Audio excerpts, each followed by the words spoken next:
Hello and welcome to a new podcast from the Belt and Road Institute in Sweden. My name is Hussein Askari. Today is Wednesday, the 23rd of July, 2025.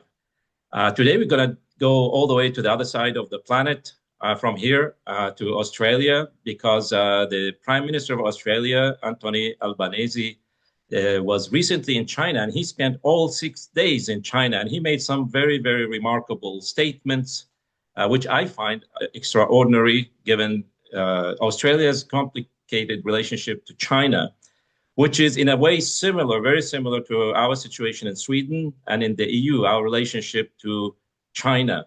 And to discuss this, I have the honor to have with us today from Brisbane in Australia, Adjunct Professor Warwick Powell. He's a senior fellow at the Taihe Institute in Beijing, but also is an Australian citizen, as I understand. Thank you, Warwick, for taking the time for being with us today. Great to be with you again, Hussein. Thank you. We had a very, as I said, a very complicated relationship to China because in Sweden and in the EU, the official line is that China is an economic partner, a competitor, and a systemic rival.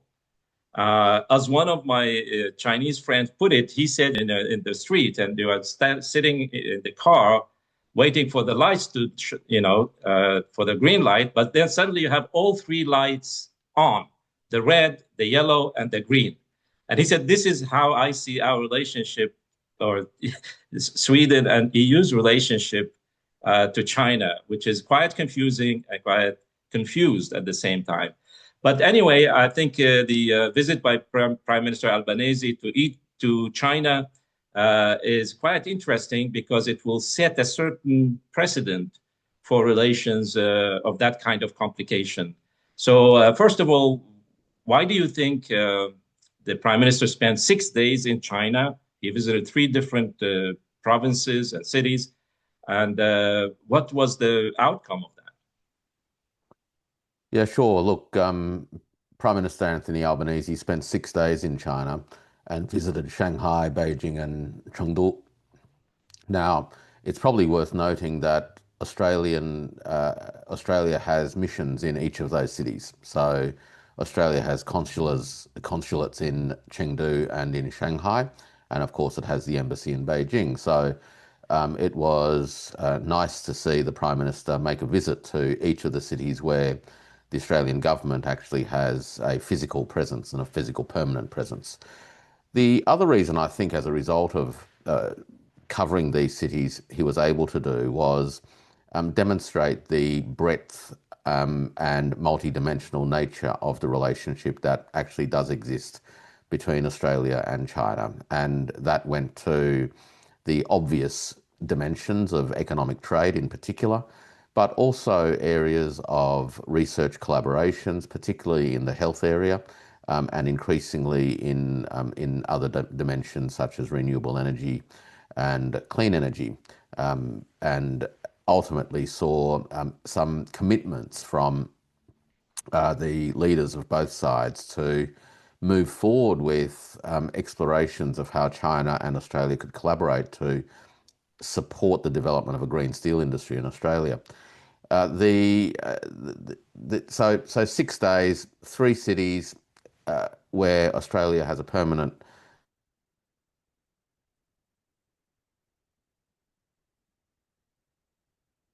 Hello?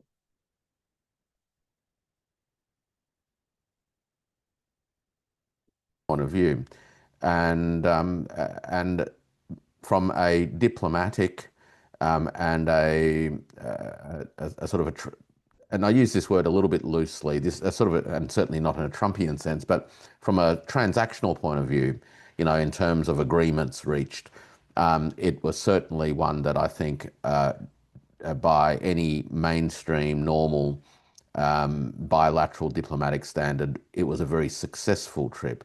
It was successful in some other ways too, Hussein, and such as whilst the relationship has elements of friction and points of tension and difference, the entire visit was undertaken really within the ethos of seeking common ground while setting aside differences.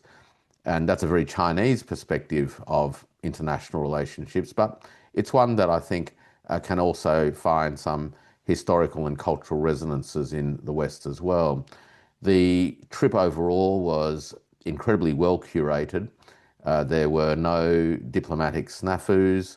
There were no, no feet or no foot was put wrong, and the entire process was incredibly smooth. So, from the point of view of the people who work within the foreign relations and the bilateral relations departments on both sides, you'd have to say that it was an extraordinarily well curated and executed trip by the Prime Minister. Yeah, And he was yeah, quite relaxed. I saw some footage that he was walking in the streets, talking to people. No, yeah. not much security detail, and that's No, very, and very yeah, interesting. and well, it also I think speaks to aspects of the relationship that is often overlooked when the headlines scream China threat or whatever it happens to be.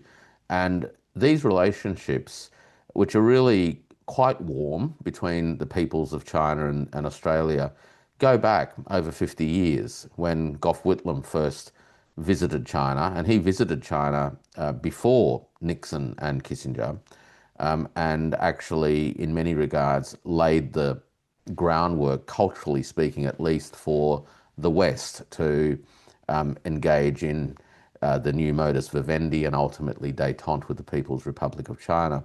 Interestingly, Prime Minister Albanese went to the Great Wall, which harked back symbolically to Gough Whitlam's visit to China, where he also went to the Great Wall. And as we know, in this in the world of diplomacy, these gestures and symbols can send important messages without having to necessarily say too much.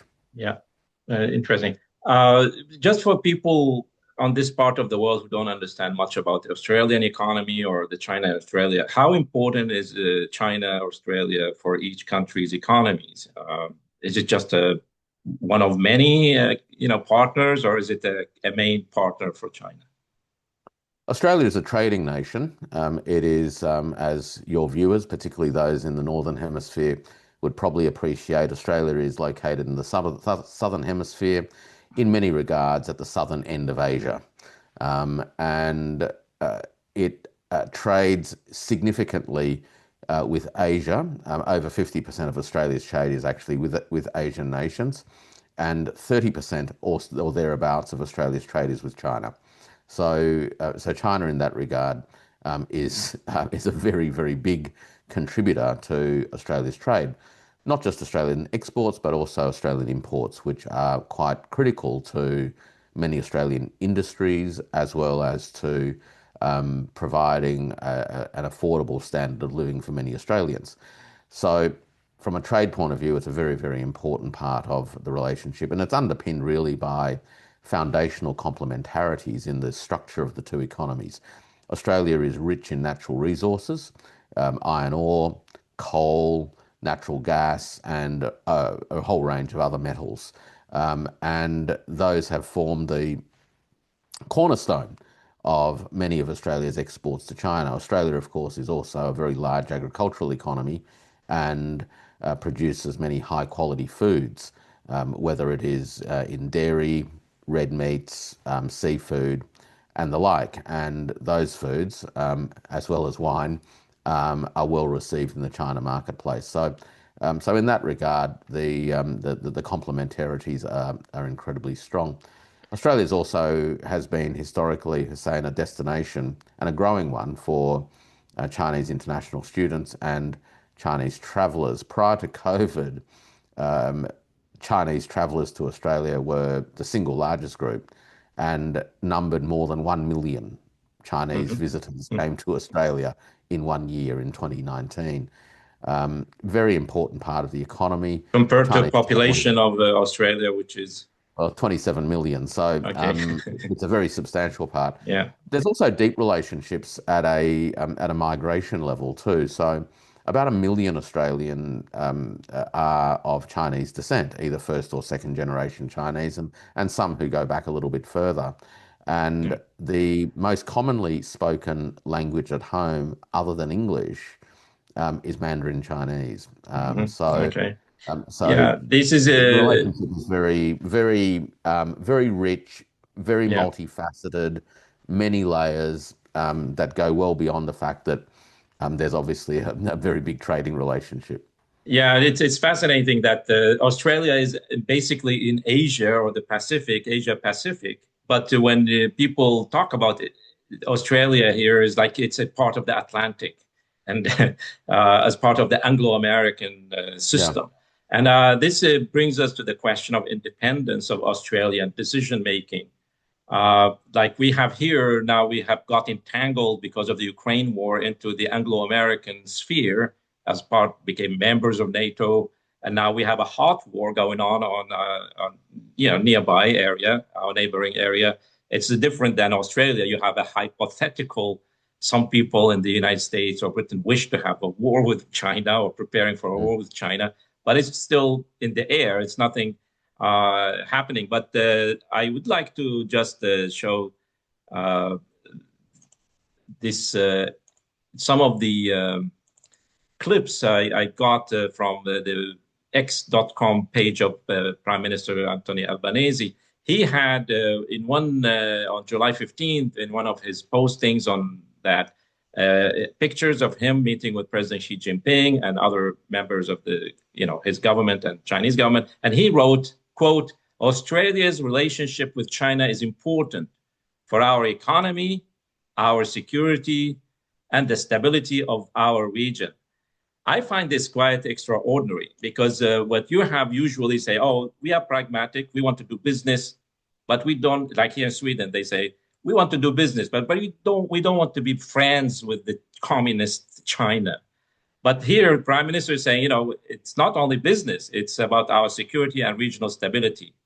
So how do you evaluate this statement?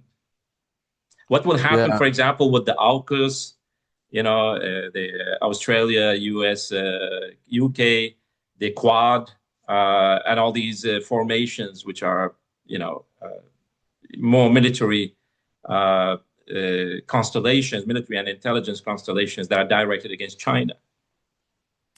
yeah. These three issues that you touched on, the economic dimension, the security dimension, and the regional stability dimension, have often been talked about in very different circles.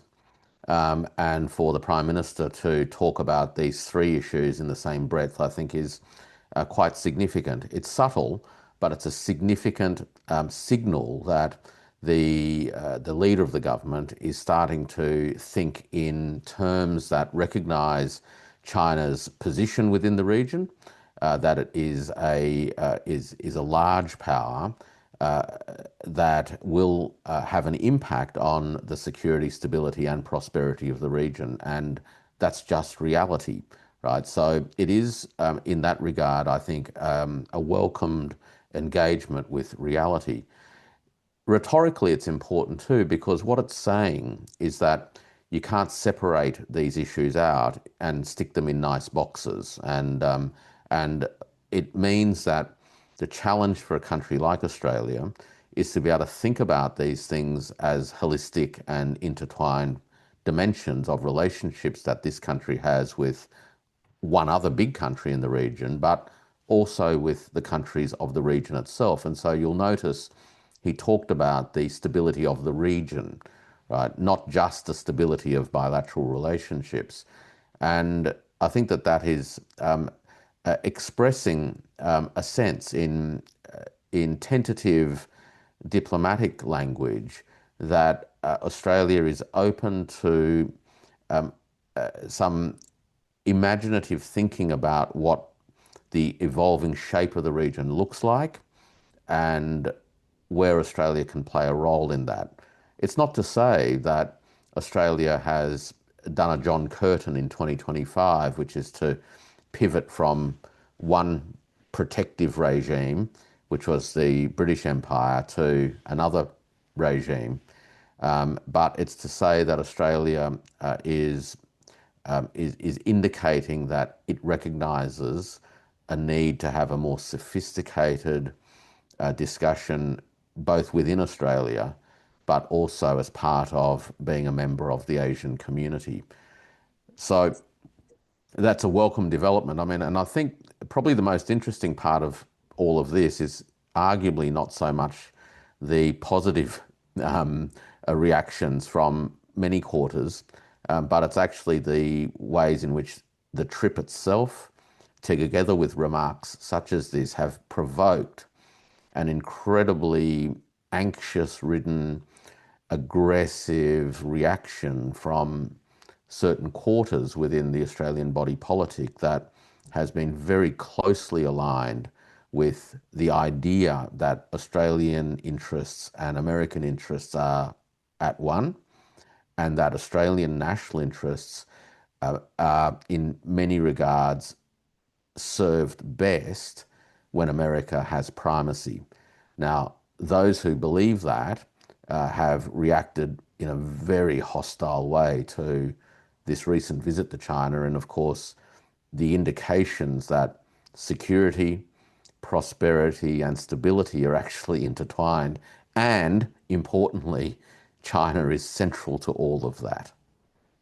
Yeah, there's interesting. I was about to ask you about the reactions to that, but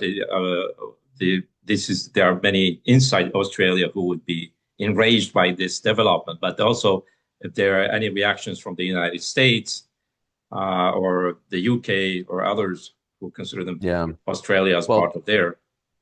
Well, the US reaction, I think, actually took place just as the trip was beginning. So on the Saturday, when Prime Minister Albanese landed in Shanghai, the Financial Times broke a story about the United States and the Pentagon in particular, demanding of Australia clarity on Australia's position in the event of a war in the Taiwan Straits involving China and America. So this comes in the context of the review of AUKUS that is taking place in the Pentagon under the leadership of Elbridge Colby.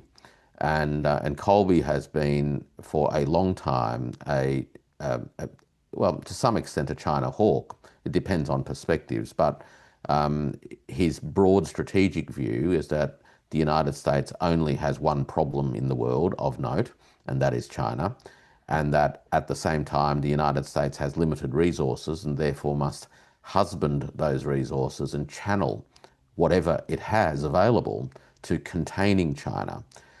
Europe is not something that the United States should be involved in. That's something for NATO and the European partners of America. And so Colby really is looking to ramp up the military containment around China with the rhetoric that America is not seeking war. Take that for what that's worth.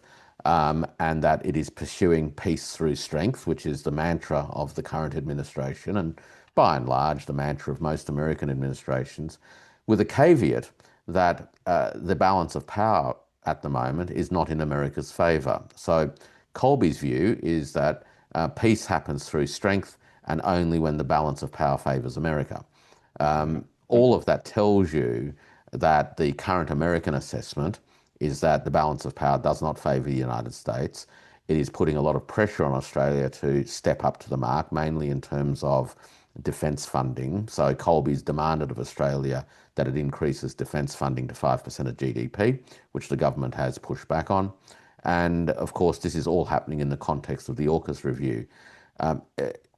Unsurprisingly, the story was leaked to the Financial Times to coincide, I think, with Albanese landing in China, with the hopes of creating an issue, right, that would force Albanese to establish a position whilst he was in China that would derail the trip. Albanese handled it, I think, as well as anybody could have, which was to largely deflect it by mobilising some well-rehearsed and fairly conventional positions, which is that Australia doesn't support unilateral changes to the status quo in the Taiwan Straits, and that Australia won't engage in hypothetical discussions. And that, in a sense, dealt with it for the time being. But this is not going to be an issue that the Americans will let go of, quite clearly. And the pressure will continue being mounted on the government and anyone else that those in Washington pursuing war and those in Australia who support that view will continue mounting that case. Yeah, well, how about peace through economic development instead of peace through military might? Because what can the United States offer the people of Australia, which China is offering in terms of economic benefits, cultural benefits? Is the United States in a position to offer the Australian people? I'm not talking about powers and militaries, but what about the Australian people? Do they want prosperity and peace and stability, or do they want to launch a war against the communist China? Look, I think one of the interesting things about how this debate's unfolding is that there is an excessive obsession with the question about whether Australia would or won't join a war, as opposed to asking a very different question, which is along the lines that you touch on, which is, what is it that Australia needs to sustain not only its own prosperity, but to contribute to the prosperity, security, and stability of the region at large? And so we need to be thinking in some different terms, which is to shift the focus away from wondering about whether or not Australia will join a war, and a lot more about what a country like Australia believes it can and should do to contribute to the development of institutions and relationships that create sustainable peace.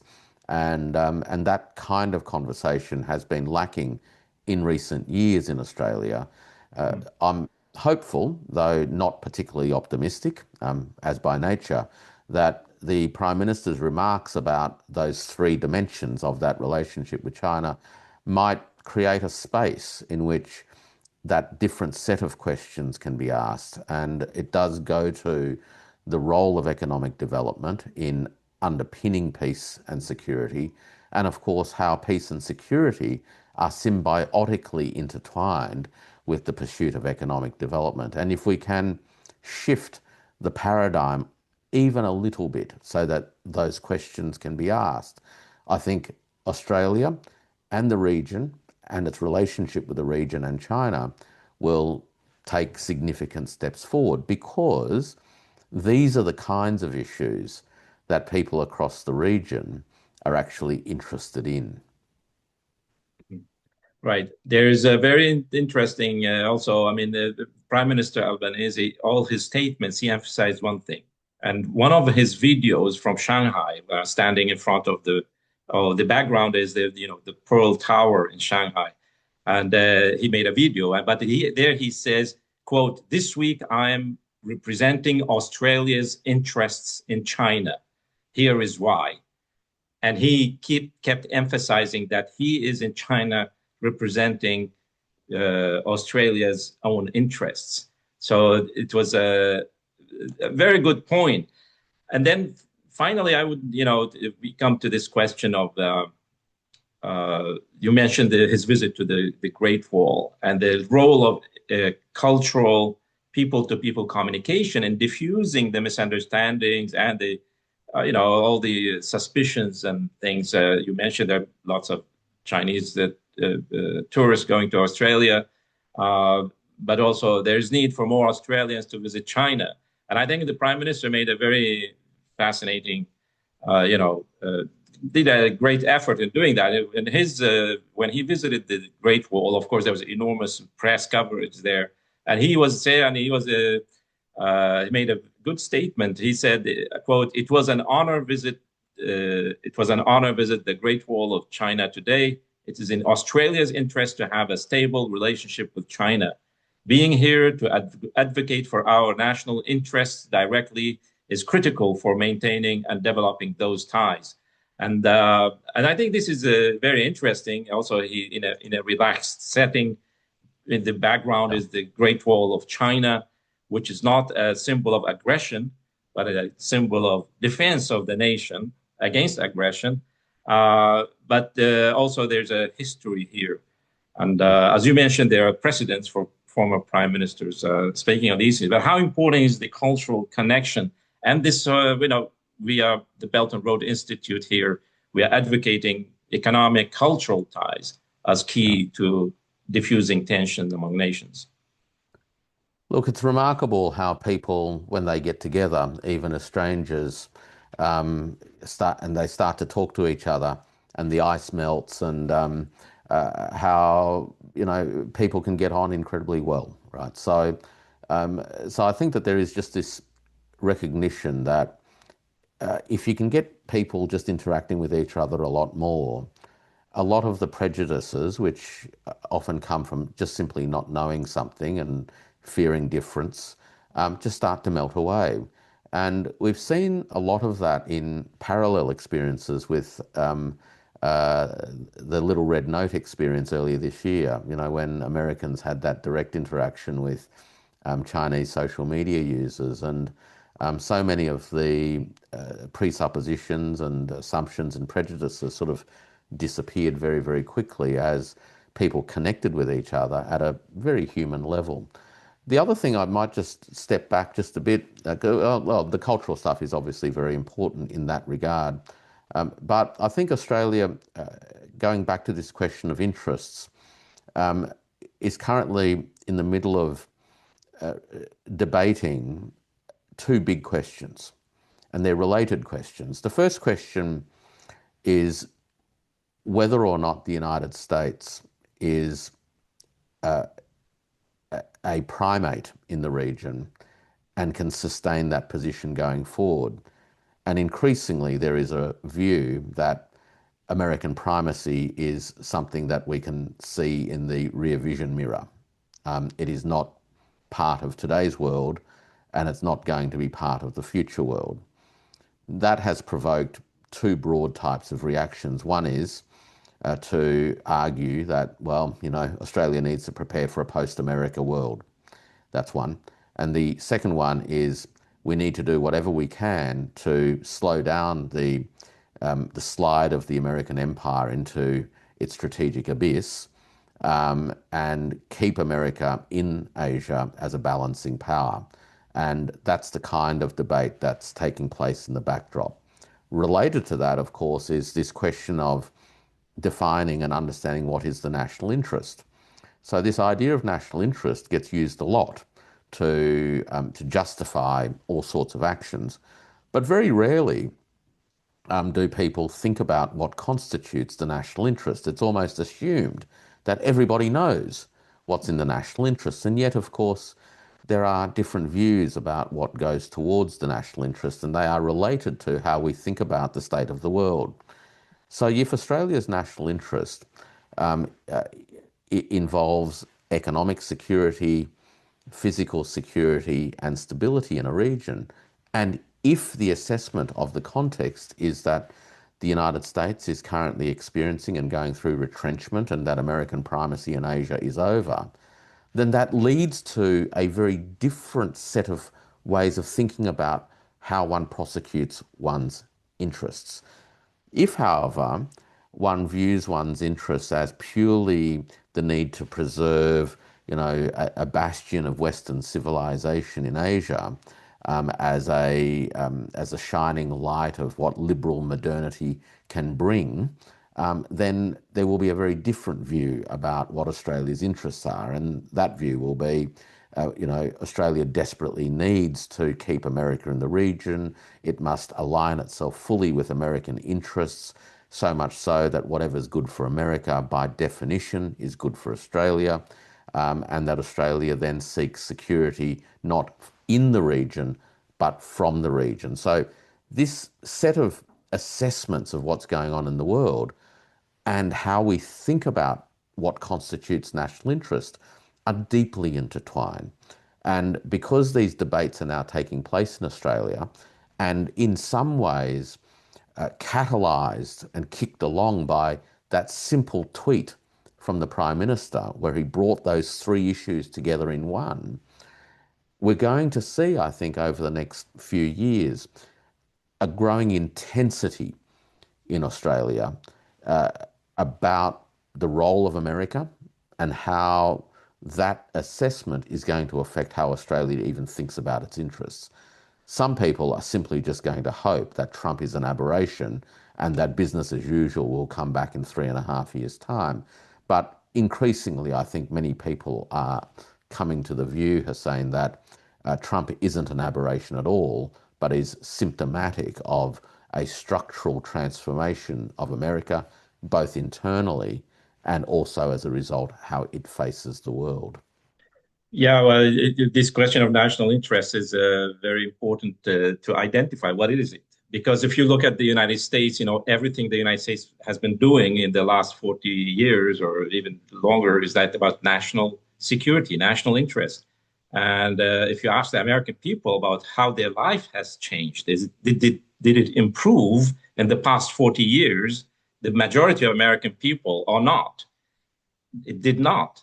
It actually got worse and worse. Many other problems. We don't want to, dedicate time for that, but most people know that the living standards of the American people have declined enormously, and there are many other issues. So this definition of national interest is quite interesting. But also, I mean, it's very close, similar here in Sweden, because we have many people. Of course, this is the Trump syndrome plays a role because of his now fight with the EU and the nations. We had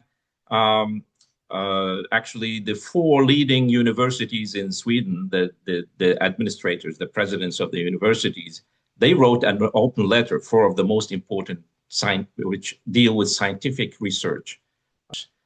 They wrote a letter, an open letter, which was published in the largest Swedish newspaper a month ago. They said, we need to increase scientific cooperation with Chinese universities.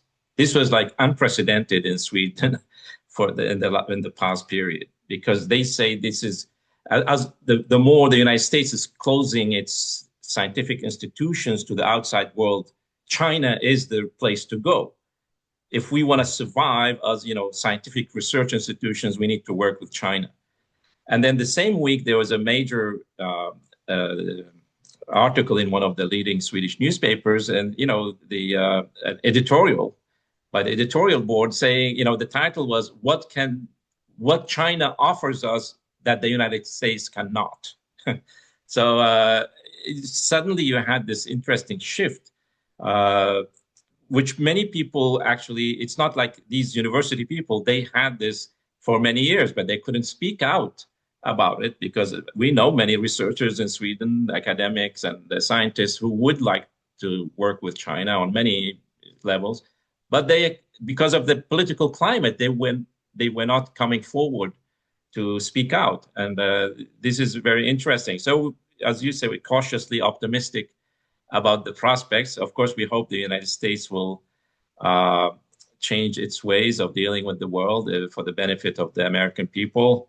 But we are not in a position to dictate that. So anyway, Warwick, unless you have some final words to say about this evolving situation, I thank you very much for being with us today again. Absolute pleasure to be with you, Hussein. Thank you.